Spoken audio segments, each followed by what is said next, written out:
Introducing the award-winning Pod 4 Ultra from 8 Sleep, a high-tech mattress cover you can easily add to your existing mattress.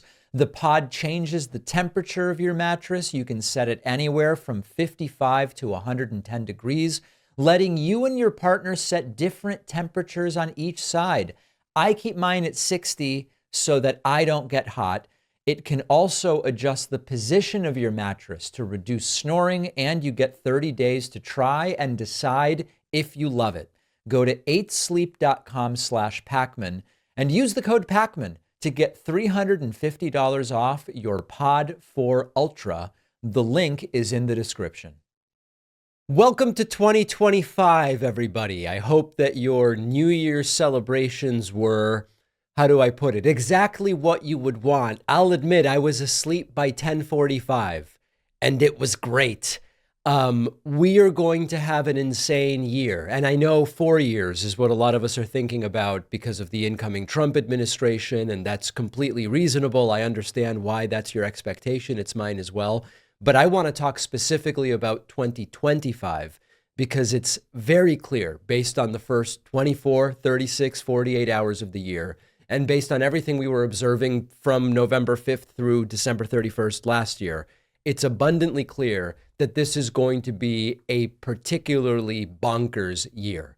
We've been trying to prevent it. Many of us voted in ways that we thought would make it less likely, but I don't think at this point it's possible. 2025 will be nuts. Just in the first 36 hours of the year, we saw a Tesla Cybertruck loaded to the gills with what appear to be fireworks explode at a Trump hotel. And then we saw police supplicate about how lucky we all are that it was a Tesla Cybertruck. We'll get to that later. Maybe it's sort of a metaphor for the MAGA movement. It's flashy, it's chaotic, and it's bound to blow up in everyone's faces. We had an absolutely terrifying attack in New Orleans, Louisiana on Bourbon Street, which we will talk about. We saw in this nascent stage of the year, Donald Trump double down on being completely owned by Elon Musk again on the topic of H-1B visas at his New Year's Eve party, and he's now pretending he never had a different position, except he's on video clearly having different positions. And in the last few hours, we have learned that Donald Trump is going to be holding a rally just before his inauguration on January 19th. And this is going to be Trump Global Chaos 2.0. We made it a few hours into 2025 before the mass carnage and the political fiascos started. And Trump is still weeks from even being inaugurated. He has ideas about Ukraine and Russia, about the Israeli-Palestinian conflict, about taxes, about healthcare, about tariffs that are all disastrous or childish or impossible ideas. Now, I expected it to be very bad. I was kind of chatting back and forth with a few people on Blue Sky over the New Year. I expected it to be bad, and I know many of you did as well. But I don't know that I've ever expected such atrocities as I do this time. And I'm including when Trump was elected in 2016 and we waited for his inauguration in January of 2017, almost 8 years ago to the day, if you can imagine. I expected it to be bad, and it was bad, but this is all seeming like it's going to be much, much worse. And then, of course, let's not forget Project 2025 and the havoc that it will clearly wreak. We've spent years warning about the consequences of this type of leadership. We've spent years warning about how populist rhetoric can be used to bamboozle people into electing strongman authoritarians, the lies, the recklessness, the corruption. It was never just about Donald Trump.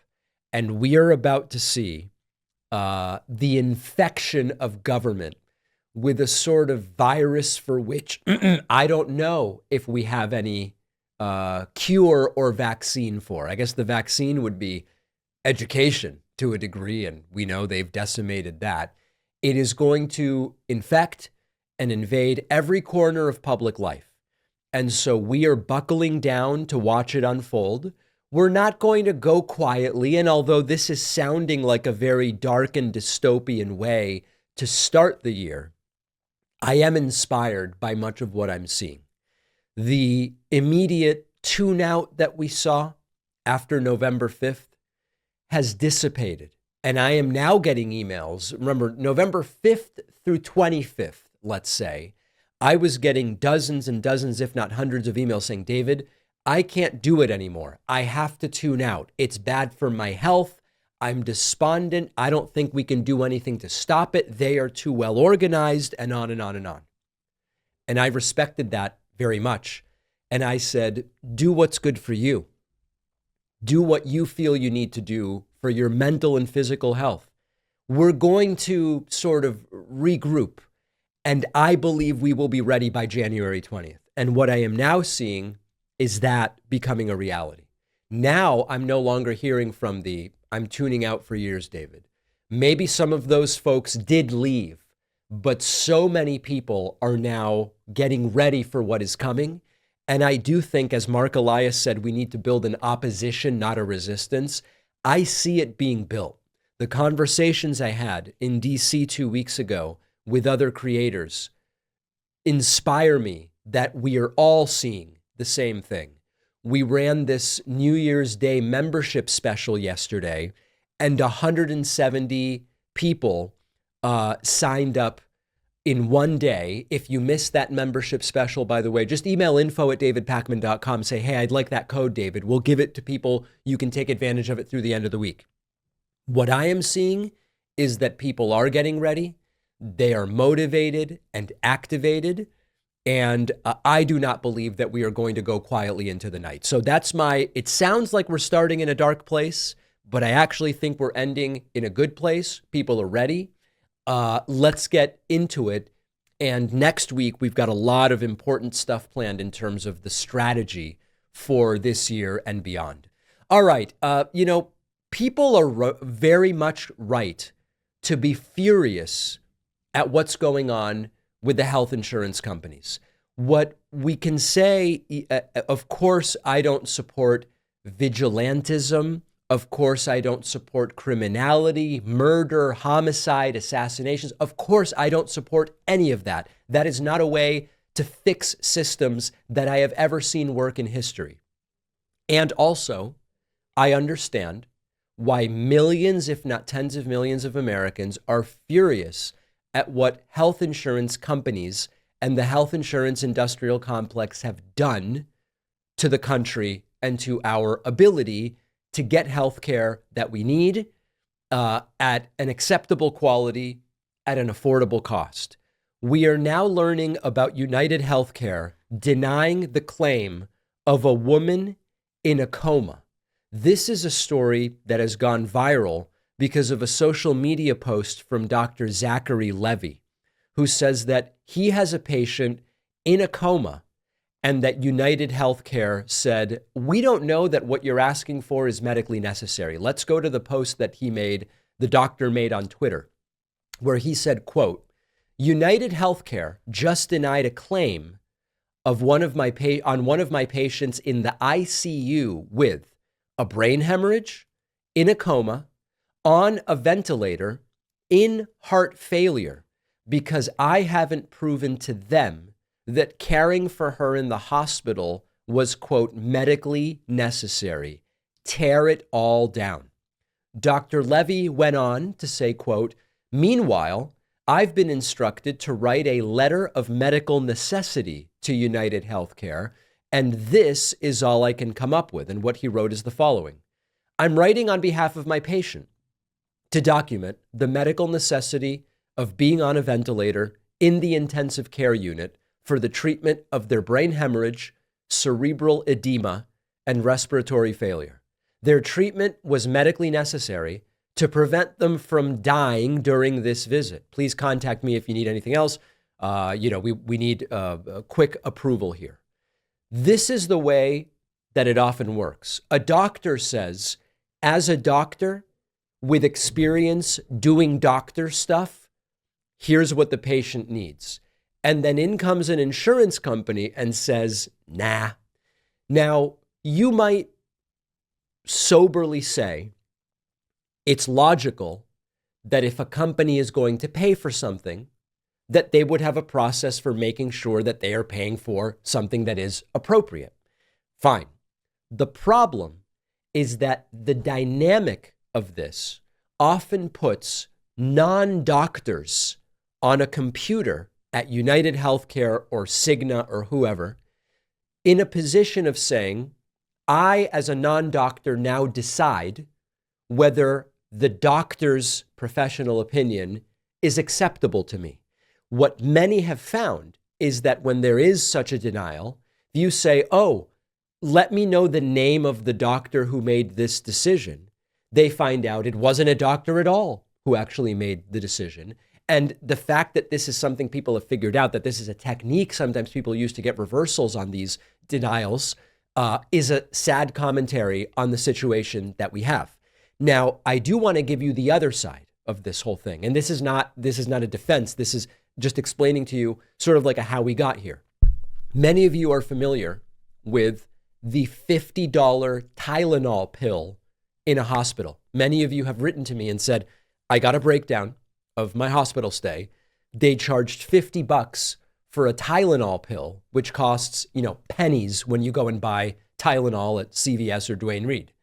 An IV bag with saline solution. The hospital charged $300 for that. It's $1 wholesale. Now, why is that? Is it just asshole hospitals?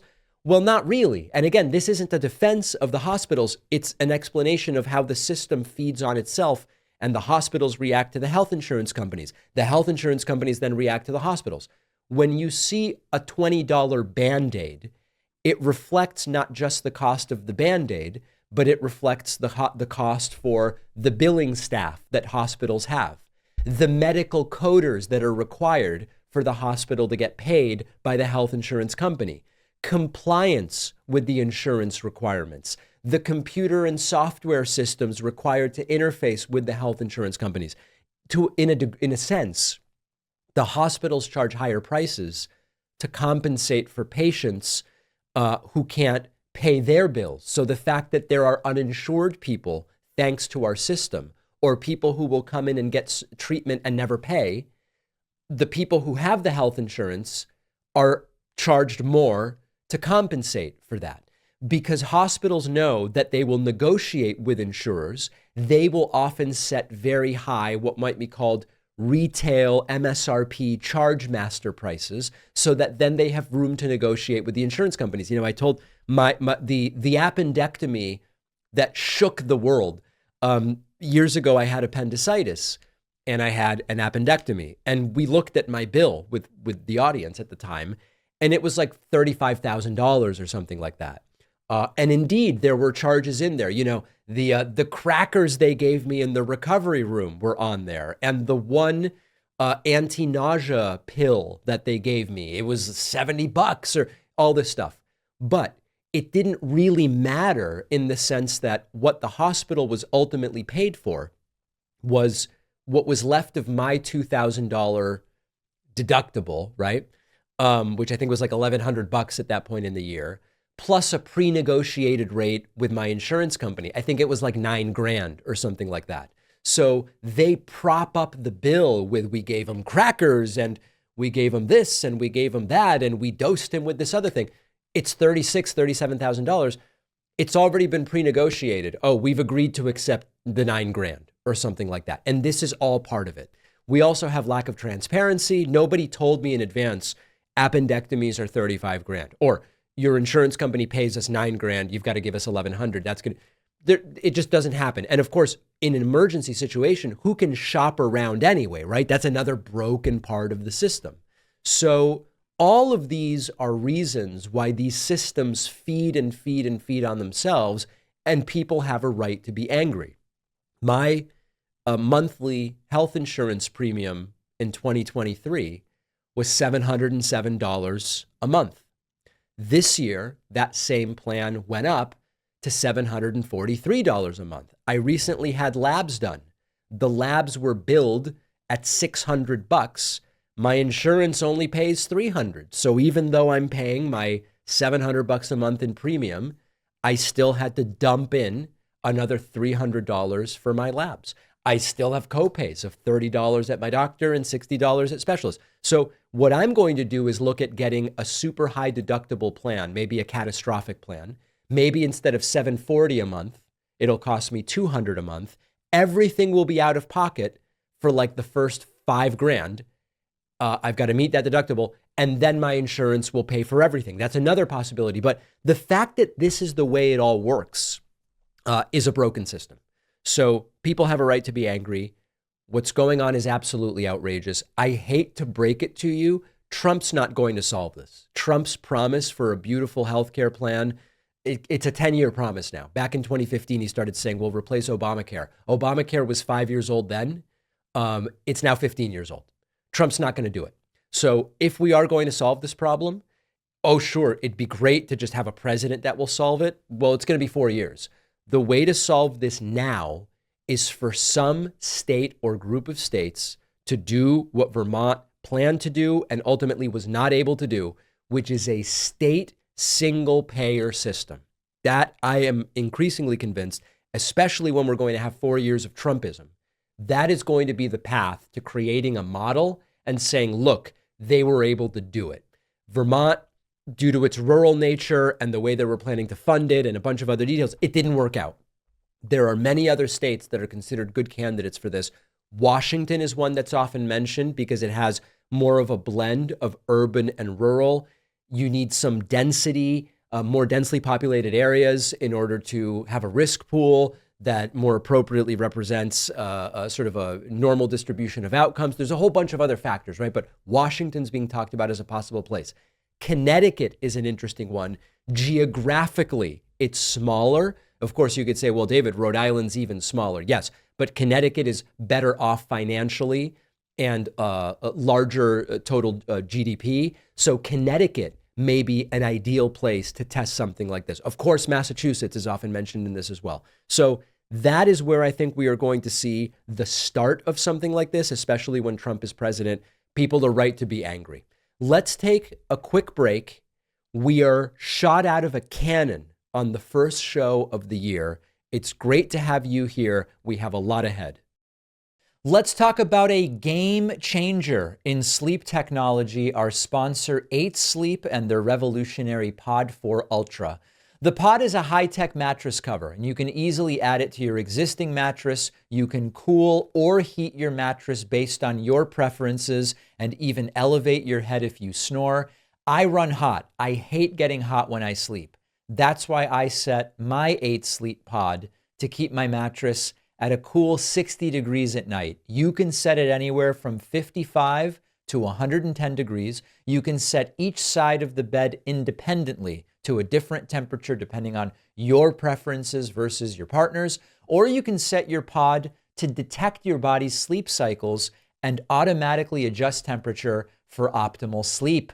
The pod can also detect when you're snoring and automatically adjust the position of the bed to reduce or even stop the snoring. This can be a huge factor in how rested you will feel the next day, and your sleeping partner will thank you bigly. You get 30 days to try it at home. Return it if you don't like it, but I know you'll love it as much as I do. Go to 8sleep.com/Pacman. Use the code Pacman to get $350 off your Pod 4 Ultra. The link is in the description. The David Pacman Show in 2025 remains a primarily audience-funded program. If you see the urgency of the moment and of building a robust opposition to the freight train that is off the tracks and barreling towards us, I invite you to get a membership at joinpacman.com. I really appreciate the 170 people who signed up yesterday with our New Year's Day special. If you missed the special and want to take advantage of it, email info@davidpacman.com and say, hey, David, give me that code, sir, or please, or whatever, just give me the code. Joinpacman.com is the place to sign up. Donald Trump appears poised and determined to repeat one of the most vile moments in American history with an ominous rally in Washington, D.C. on January 19th, the day before his inauguration, reminding all of us of that horrible and disgusting day, January 6th, 2021. The Make America Great Again victory rally is planned for the 20,000-seat Capital One Arena, and it feels like deja vu. For any of us who remember January 6, 2021, Trump is framing it as a celebration of his victory over Kamala Harris in November, but the echoes from the January 6th fiasco are difficult to ignore.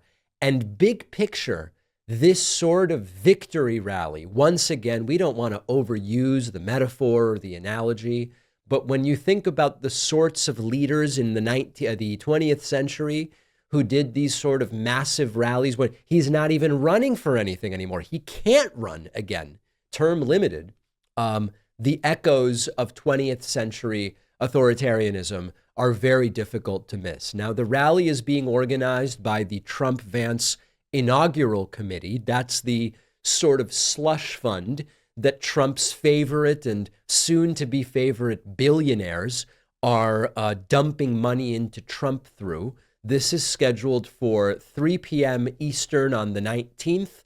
Trump will speak, hours later. I'm sure he'll be late to it as well. On the face of it, it's sort of your generic Trump spectacle. The the red hats and the roaring crowds and chanting about making America great again and how the Marxists and the anarchists and the fill in the blank, right? They're all terrible and Trump's defeated them and he's going to beat them off from having any influence. But when you look at the location, you look at the timing, you look at the rhetoric already around this thing, it's hard to believe that it is just a milquetoast campaign style event. Part of it, of course, as I mentioned, there's no more campaign. He already won. He needs to be worried. If Trump really cared about doing what was good for the American people, for his voters, for the people of this country, instead of doing an all-day authoritarian style rally the day before being sworn in, he would be soberly working on his day one proposals. Of course, we know if he did work on day one proposals, they'd be terrible for people. They'd be terrible for the country. And so after all of it, we are seeing the same playbook he used before his supporters stormed the Capitol in January of 2021. Summon an angry, bloodthirsty crowd, fill the air with grievances that you are going to fix, and just kind of let the powder keg ignite. Now, whether Trump's the one throwing the lit match into it, or he's just saying, come to the rally with your lit matches, and once I leave, if one of you throws the match onto the fire, well, that's not my problem. Trump's actions since his second victory show no signs of reflection or of restraint. He's doubling down on the same tactics that divided the nation during the first term, and it's actually much worse. His cabinet picks read sort of like a rogues gallery of far-right loyalists and billionaires, each more committed than the last to doing whatever Trump wants for their own personal gain. Unchecked power, not a concern. And far from learning from his catastrophic handling of his first term or the deadly riot that marked the end of that first term, Trump is determined to lean into the chaos. So the rally is ominous. There is a potential for violence. I hope there is no violence, but this rally is just the opening act. The rally on the 19th, the inauguration on the 20th, it's all kicking off the new beginning, not of a chapter we haven't read before, but of a sort of slightly rewritten chapter that has an instantly lame duck Trump ready to do whatever he thinks will be best for his legacy. It's less of a reflection of unity, but more a now extraordinarily fractured electorate. If you think about 2017 versus 2025, The electorate is far more fractured among cultural lines right now, ideological lines. And with the second term coming, the possibility of getting to a breaking point once again is extraordinarily real. He hasn't learned from his mistakes. He's repeating them. And we are all going to have to be prepared. And I think we are, quite frankly. And let's hope that law enforcement is prepared as well. Donald Trump is now bowing down to President-elect Elon Musk. And MAGA is more furious and more humiliated every single day. Donald Trump, looking as orange as we have ever seen him, ever, at Mar-a-Lago on New Year's Eve, was asked, why'd you change your mind on H-1B visas? And of course, Trump did change his mind. 4 years ago, Trump was waxing poetic about how we are going to change the rules on H-1B and never allow an immigrant to take an American job again. And now all of a sudden, with President-elect Musk calling the shots, with Vivek Ramaswamy empowered with this Department of Grifting Edgelords, DOGE, they say, no, we love H-1B. Of course they do. They are tech guys who realize because of Republicans' own doing, education kind of sucks in the United States. Let's bring people in from countries where education is still functional so that they can help us grow our net worths. And so now Trump is fully on board. He denies that he has ever changed his view. Listen to this. Why'd you change your mind on H-1B visas, sir? I didn't change my mind. I've always felt we have to have the most competent people in our country. We need competent people. We need smart people coming into our country. And we need a lot of people coming in. We're going to have jobs like we've never had before. But sir... There you go. No, we need to bring people in. We're going to have people in. We're going to have jobs for the people. Except that Donald Trump did change his mind.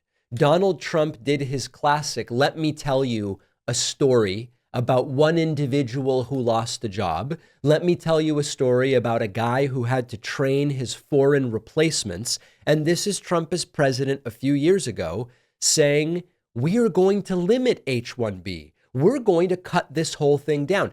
This is the opposite position that he now has. This is the opposite position of what Elon Musk has espoused. And this is the opposite position of what Vivek Ramaswamy has espoused. This is like a different Trump. Recently, the CEO of the Tennessee Valley Authority, Jeffrey Lyash, made a disastrous and heartless decision. The TVA announced that it would lay off over 200 American workers and replace them with cheaper foreign workers brought in from overseas. Cheaper. The Tennessee Valley Authority leadership then ordered the American workers to train their foreign replacements, rubbing salt in their very open wounds. So we're going to bring in workers. They're going to be foreign workers, and people from Tennessee and some other states right around it are going to train them what to do and how to do it. It doesn't work that way. As we speak, we're finalizing H-1B regulations so that no American worker is replaced ever again. H-1Bs should be used for top, highly paid talent to create American jobs, not as inexpensive labor program to destroy American jobs. Wow, that's very different than what he says now. Sitting at the table are 6 of the TVA workers who were ordered to train the foreign labor flown in to replace them. I want you and your colleagues to know that my administration will not be putting up with. I happen to know a young woman who's been very active over the last couple of years because we were together on Disney and a couple of other things. Yes, sir. All right, so you get it. He does the thing where he says, oh, tell us how they told you you were going to be training your foreign replacement, et cetera, et cetera, et cetera. It also bears some mentioning that Elon Musk at Tesla has faced significant backlash because of his habit of replacing American workers with foreign workers here on H-1B visas. You don't have to be a genius to figure out what's going on. Trump is against H-1B previously because he perceives it as being a threat to American workers. Elon Musk loves H-1B because it's how he has filled a lot of positions at Tesla and at his other companies. Vivek Ramaswamy loves H-1B. He's talked about how he has used H-1B to his benefit at his companies. All of a sudden, Musk and Ramaswamy have the ear of Trump. And next thing you know, even though MAGA is pissed, Laura Loomer is pissed. They're all furious about this pro H-1B thing because remember, they are xenophobic, anti-immigration, whatever. But Musk likes it and Vivek likes it. And now Trump says, I'm very much for it. Let's do more H-1B. It's going to be great. We're going to bring the best people. And it just so happens that it coincides with the people that have Trump's ear. And Elon Musk, by some reports, has moved into Mar-a-Lago with one of his kids. He's with Trump everywhere. He was with Trump in Paris. He was at Trump's table on New Year's Eve, dancing kind of awkwardly to YMCA. And now all of a sudden, Trump's views align perfectly with Musk. So what are the themes here? The important themes are the principles Trump claims to espouse are principles only as far as they are convenient to Trump. And as soon as they're not, or someone gets his ear with a different view, he changes his mind. It doesn't matter. Yes, we should punish the women who get abortions. Sir, you don't want to say that. We should not punish the women who get abortions. And on and on and on. Number two, there is very clearly a sort of awakening happening among some MAGAs that the stuff Trump said he would do that would be good for the American worker, it doesn't really seem like he's super committed to that. And of course, that's an important takeaway as well. And then number three is just this runaway train that seems to be Trump wanting to please people richer than him, and how that train is going head on towards sort of against his campaign promises and where it all lands. Listen, honestly, it probably lands at most MAGA voters just blaming Democrats somehow. But on Trump's inauguration day, we are going to sort of draw a line in the sand, and we're going to follow this really objectively and clearly. On Trump's inauguration day, I will come to you with tears in my eyes, and I will say, here's the unemployment rate as of today. Here's the stock market level as of today.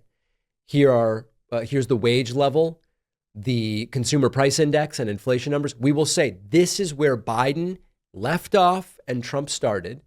And then quarter over quarter, we will be able to evaluate how the numbers change under Trump. And we'll see whether he's able to deliver on the economic promises that he has made. I hope he does. I am not one of these people who's hoping for Trump's failure. I hope that he does. But if he doesn't, we're going to track those numbers very closely. Let's take a quick break. A couple of horrible incidents in the early hours of 2025 that we will discuss in just a moment. Don't forget that the best way to support the David Pakman Show is by becoming a member, which gives you access to the daily bonus show, the regular show with no commercials. You also get access to our entire archive of every episode dating back a really long time, and plenty of other awesome membership perks. Go to joinpakman.com, joinpakman.com.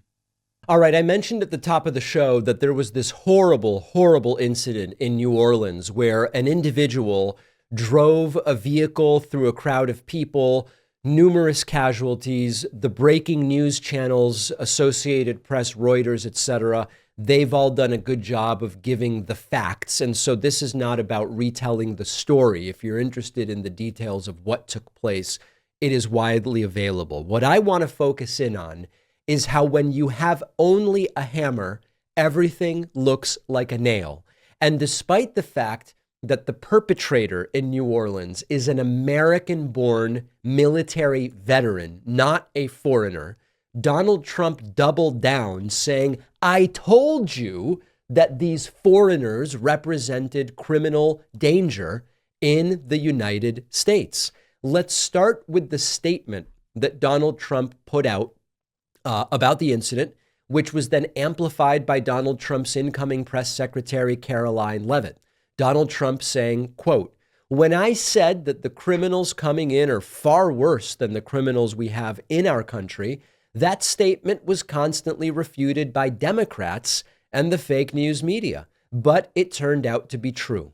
The crime rate in our country is at a level that nobody has ever seen before. Our hearts are with all of the innocent victims and their loved ones, including the brave officers of the New Orleans Police Department, the Trump administration will fully support the city of New Orleans as they investigate and recover from this act of pure evil. But there's a problem. And even Fox News reported the truth as we now know it with this article: Bourbon Street attack suspect Shamsuddin Jabbar was a U.S. Army veteran, per the FBI. And the article also mentions that the 42-year-old is an American-born American citizen. Of course, I know that many of you are already picking up on what this is really about. Shamsuddin Jabbar is not a name that many of these MAGAs are willing to accept as being simply an American based on the way that the name sounds. Well, maybe technically he's an American, but Shamsuddin Jabbar, come on, guys, give me a break. It was actually quite funny that Fox News covered Trump's statement, and even Fox News clarified, by the way, in this particular case, this is not a foreigner. President-elect Donald Trump put out a statement on social media earlier today that reads as follows. When I said that the criminals coming in are far worse than the criminals we have in our country, that statement was constantly refuted by Democrats and the fake news media, but it turned out to be true. The crime rate in our country is at a level that nobody has ever seen before. Our hearts are with all the innocent victims and their loved ones, including the brave officers of the New Orleans Police Department. The Trump administration will fully support the city of New Orleans as they investigate and recover from this act of pure evil. Now, the former president said criminals coming in his statement, meaning into our country. But to be clear, Molly and Brian, the suspect was born in the United States. He served in the United States Army. He was a veteran. The FBI is the lead agency in this investigation, going through the social media and any other accounts associated with the suspect. But so just a little footnote, right? President Trump reacting to this horrible incident, pointing out that he was right, that the crimes that are committed by foreigners or would be committed by foreigners are just absolutely terrible and horrible, and it's all very, very, very bad. And by the way, like, okay, in this particular incident, it happened to be an American-born military veteran with no other citizenship, no dual loyalty, none of this stuff. But like, Trump's right, and so on and so forth. This tells us a lot about the perspective of what a lot of them mean when they talk about American, right? When we look at it, we say, okay, so where were you born? What is it that, how do we define what it means to be an American? And I think for most of us, it's, well, you were born here or you moved here and were naturalized, or right? It's sort of, for a lot of MAGA, seeing the skin color and name combination of this individual, all right, maybe in some technical way, that's an American, but it's not really an American in the way that we mean it. And that's just a reminder of the way that Trump policy is going to be carried out. Now, we don't yet know all of the details of this attack, and we ultimately will. But what we do know is that Trump's saying, I told you so on these foreigners, very much not based in fact. I want to talk a little bit about corporate media's normalization of authoritarianism, which I believe is going to be very relevant over the next 4 years. With Donald Trump's second term about to kick off, it's really more important than ever to understand how the U.S. media normalizes authoritarianism. The framing and the tone and the focus of reporting on Donald Trump's policies and behavior play a major role in shaping public perception and also in manufacturing consent, in reducing horrible authoritarian overreaches to mere policy disagreements. And what I don't want to see is us fall into the same traps that helped Donald Trump during his first term. Think back to that first term. When Trump separated families at the border, the media's response would often fixate on the logistics. You know, Trump is struggling to manage the backlash to his zero tolerance policy. What about the human cost? What about the authoritarian impulse behind that policy of family separation and the sort of clerical use of cruelty as a deterrent? that got buried under political analysis as if it were just another routine policy debate. Here are the logistics of separating families at the border. And it's just kind of like a very, there's no reason to be worried beyond just how do you manage such a policy? And the same thing happened with Trump's constant attacks on the press. The headlines would say, Trump is a very fierce critic of the media. Trump's breaking norms by saying, I don't like what Jim Acosta asked me. He's banned from the White House press room, for example. Trump was systematically undermining a free press, which is a cornerstone of democracy in general and a cornerstone of the framework of the United States. And even the media itself, which was being attacked by Trump, would say he's punching back at his perceived critics. And it makes it sound kind of like an edgy, tough guy strategy rather than the dangerous attempt to erode accountability that really motivated Trump's attacks on the media. And so that was the first term. And now Trump is gearing up for a second term.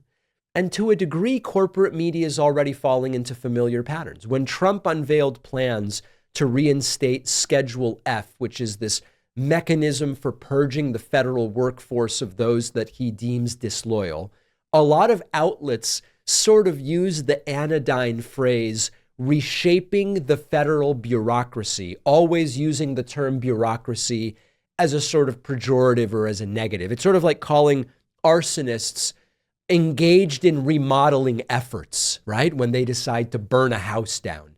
This is not bureaucratic tinkering. What Vivek and Elon and Trump plan to do is really laying the groundwork for consolidating power.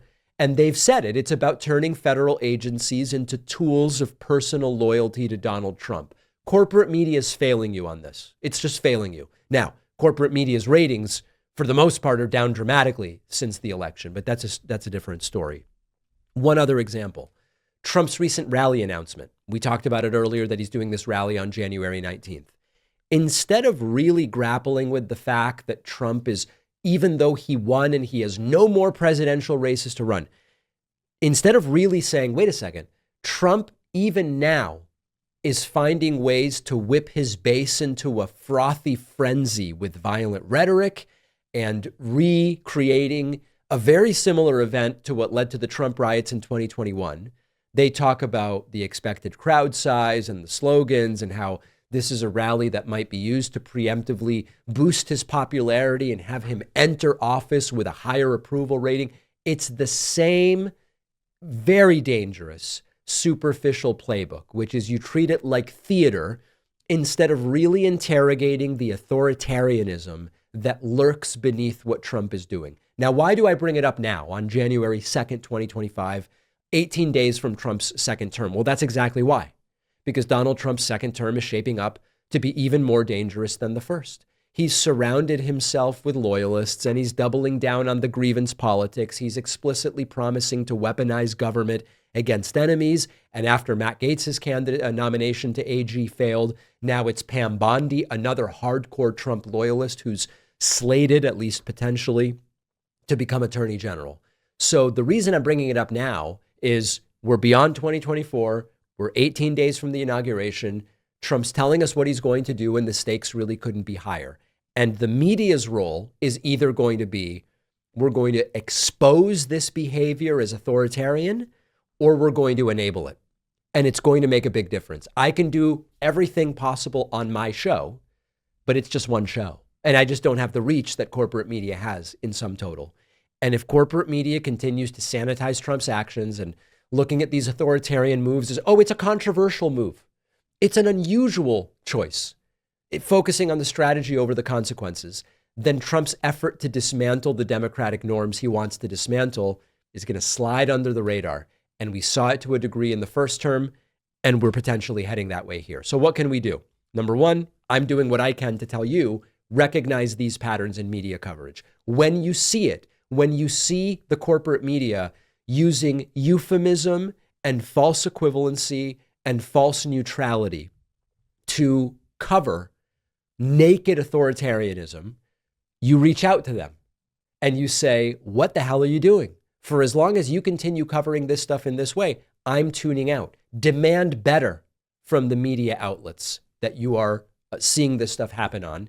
And maybe most importantly, stay engaged, because Trump's strategy depends on people either tuning out or becoming desensitized to what he's doing. The media will shallowly cover it, and that will make it worse. But if you understand how corporate media coverage is normalizing the authoritarianism, you're not just better equipped when it comes to media literacy, you're better equipped to foment democracy. And so we can't let corporate media frame Trump's second term as just the second of two chapters in a political theater. Because if we do that, we will very quickly lose the sense that this is not politics as usual. It's authoritarianism. We need to call it what it is before it's too late. If you value what we do at The David Pakman Show, remember to support us on Patreon. Go to patreon.com/David Pakman Show, where you can get access to behind the scenes videos, the daily bonus show, the commercial-free daily show. You can support the show for as little as $2 a month. Check it out at patreon.com/David Pakman Show. Another completely bonkers story to kick off the new year. One person is dead after a Tesla Cybertruck exploded outside Trump's hotel and casino in Las Vegas, Nevada. 7 people injured, according to authorities per the New York Times. They said this is believed to be an isolated incident. They have not ruled out a connection to the attack in New Orleans at the time of this writing. The article explains that this took place Wednesday morning. 1 person killed, 7 injured when a Cybertruck exploded. As of this moment, it is believed that this was a car, a Cybertruck, loaded to the gills with fireworks. And we have the video of it. I will play it for you here. And what you will see if you're just listening rather than watching, is the Cybertruck, smoke starts coming out of it. It's right in front of those gaudy gold-colored Trump letters at Trump's casino. And the thing explodes. Let's take a look. All right, play it.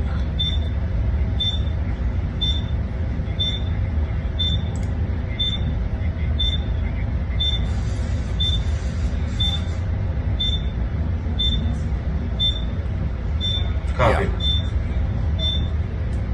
So absolutely and completely insane. Here is CNN with a report on it. We have this just in. A law enforcement official briefed on that Tesla Cybertruck explosion outside of Trump International Hotel in Las Vegas tells CNN that the incident is now being investigated as a possible terrorist act. Police say it took place at around 8:40 a.m. local time. There was 1 person inside the vehicle who died, and 7 other people suffered minor injuries. The FBI is involved in this investigation, and we are going to stay on top of the story and bring you updates as we. So listen, this is the classic case of rampant speculation being reported as fact. There was one set of storylines that was, this was a booby-trapped Tesla Cybertruck, which was remotely detonated, and the person sitting in the vehicle was merely a victim. There were people arguing that the person in the vehicle was a perpetrator deliberately blowing up the truck and taking their own life as some form of protest. We don't have any confirmation of any of this stuff. We do know that it is being investigated as a possible, a deliberate, some are even using the word terrorist act. We have others saying that this was some kind of accident. The person just had a bunch of fireworks and then, you know, who knows? Were they smoking in the car? I don't even know. And it accidentally went off. Obviously, when you look at the close recent relationship between Musk and Trump, that Musk is being called by some President Musk, and it seems that his influence over Donald Trump is at an extreme fever pitch right now. And the Cybertruck, which represents Musk, is at a Trump hotel. And that's so much mirroring what we're seeing in the public eye right now. Isn't it obvious that this is not a coincidence? Yeah, that makes sense. And yet we just don't know right now. We just don't know right now. And one of the wildest things about this was how many of the police officers involved were weighing in on the fact that it is a Cybertruck. I want to talk about that next.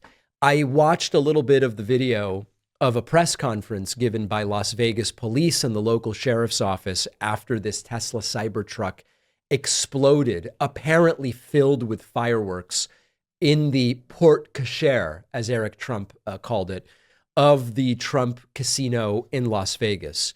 It was notable that a lot of the officers, they seemed to think that it was just great that it was a Cybertruck, that with a lot of other vehicles, the explosion would have gone out to the sides and maybe forward and back.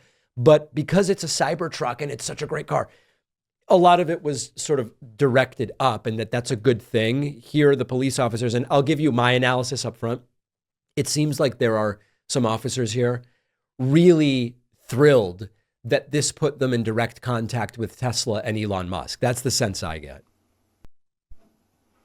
But I also would like you to pay attention to on that video, as you see that, it looks like the exterior of that truck is completely intact as it sits there. The fact that this was a Cybertruck really limited the damage that occurred inside of the valet, because thank God it was a Cybertruck. It had most of the blasts go up through the truck and out. In fact, if you look on that video, you'll see that the front glass doors at the Trump hotel were not even broken by that blast, which they were parked directly in front of. You can see that in the video there. Yeah. Now, interestingly enough, this is not a unanimous opinion. There are those who actually said the fact that it was a Cybertruck was worse. It's a worse thing because the rolled steel that's used in Cybertrucks is apparently like more brittle. And so it's more likely to fragment and to kind of go out like shrapnel. I don't know the answer, but the officers certainly seemed very pleased with that. And then another moment, again, they seem very pleased with themselves that Elon Musk is involved here. Yes, actually, I have to thank Elon Musk specifically. He gave us quite a bit of additional information in regards to how the vehicle was locked after it exploded due to the force of the nature of the force from the explosion, as well as being able to capture all of the video from the Tesla charging stations across the country, and he sent that directly to us. So I appreciate his help on that. And the officer just seems very pleased that he was in touch there with Elon Musk. So two thoughts on this. So many people wrote in saying, David, this is obviously X or this is obviously Y. As I said in the last segment, as of the moment I'm recording this, we just don't know. If the idea was indeed to kind of like leave this Cybertruck as a bomb, it's not totally clear why there was someone in the vehicle at the time that it exploded. At the same, there's a lot of details that we don't know. Where I kind of want to push back to or move to is that I don't believe, I'm going to focus on the Elon Musk part because there's an investigation going on. I believe that the love affair with Elon Musk that MAGA briefly had is going to dissipate. MAGA is already displeased that Musk is pushing for more H-1B visas, and he's convinced Trump about it. And now Trump says, yeah, let's do that. That's a good idea. I think that that's destined to implode. I think that a lot of these different aspects of the Musk thing are destined to implode. And call me crazy, I don't believe that an unelected billionaire with significant personal stake in all of the decisions that he is going to be recommending Trump make, I don't think that's the right person to be involved in a lot of this stuff. And I don't think it's good for MAGA, and I don't think it's good for the country. All right, let me do a little sort of bookkeeping and updates on a few different things. First of all, on the bonus show today, the next Speaker of the House is going to be of critical importance in determining how much of Trump's agenda gets done. MAGA Mike Johnson might not win the Speaker of the House vote. We're going to explain that on the bonus show today. Secondly, very quietly, November border crossings, unlawful ones, reached a 4-year low. Absolutely no attention being paid to it by the MAGA people who insist that that's the number one issue. We will discuss it. And number 3, we are going to talk about this incident in New York City where a woman was set on fire on the subway. The woman has now been identified. We have more details about the story. I'm going to discuss it when producer Pat joins me on the bonus show. We are now really in the final stretch of the release of my book, The Echo Machine. The book comes out March 25th. We are right around 5,000 pre-orders. The average commercial book release sells 2,000 books total. We are at roughly 5,000 pre-orders, and we still have months until the book's release. So first of all, thank you to everyone who has pre-ordered the book.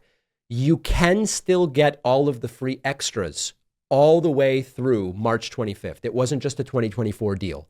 So I would suggest to you, if it sounds like something that would be up your alley, a book called The Echo Machine that explains how our politics degraded to where it is today and what we can do to fix it, and countries that have done it right.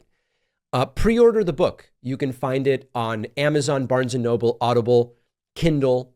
You can call any local bookstore and say, I'd like the book, The Echo Machine by David Pakman. And then to get all of your free stuff, go to davidpakman.com/free book stuff. Don't email in about it. You have to go to davidpakman.com/free book stuff.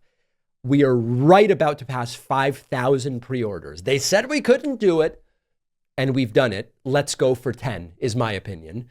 And then lastly, we will be here tomorrow, and then we will be back for a full week next week. I know the last 2 weeks, because of the holiday schedule, things have gotten sort of mixed up, but we are back and we are here. So I will see you on today's bonus show, and I will be back tomorrow with a brand new show.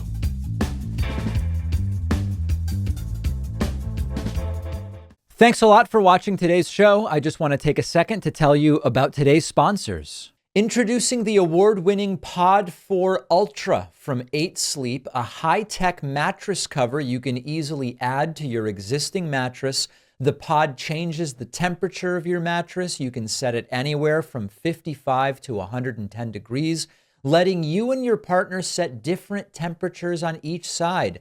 I keep mine at 60 so that I don't get hot. It can also adjust the position of your mattress to reduce snoring, and you get 30 days to try and decide if you love it.